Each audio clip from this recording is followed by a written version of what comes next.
জয়ন্ত, অজিত এবং কুণাল মোট 15,000 টাকা দিয়ে অংশীদারি ব্যবসা শুরু করে।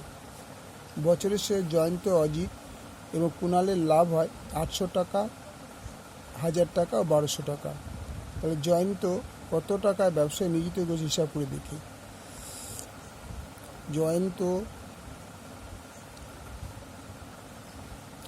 অজিত ও কুণালের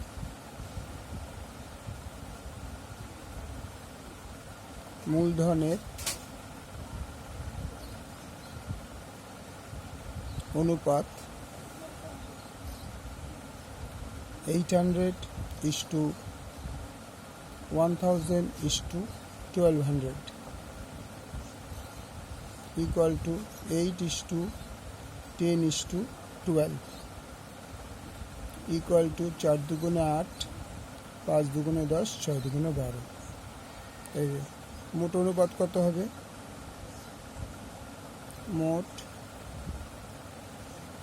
অনুপাত ইকুয়াল টু 4+5+6, তার মানে 15। এবার বলছে জয়ন্তের টাকার পরিমাণ, জয়ন্তের অংশ, টাকার মূলধনের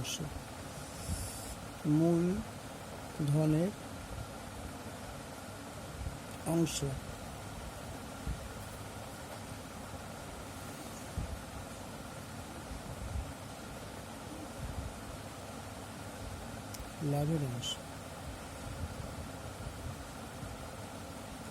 লাভের অংশ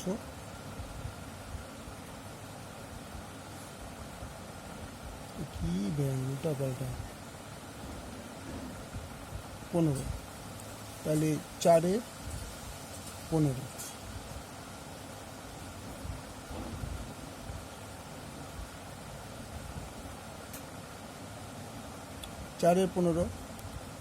মোট লাভ কত? কোন ব্যবসা মোট নিয়োজিত হয়েছে 15,000 টাকা। 15,000 টাকার মধ্যে জয়ন্তের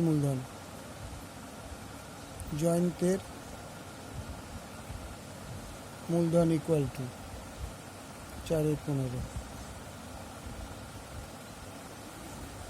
ইকুয়াল টু 4,000 টাকা।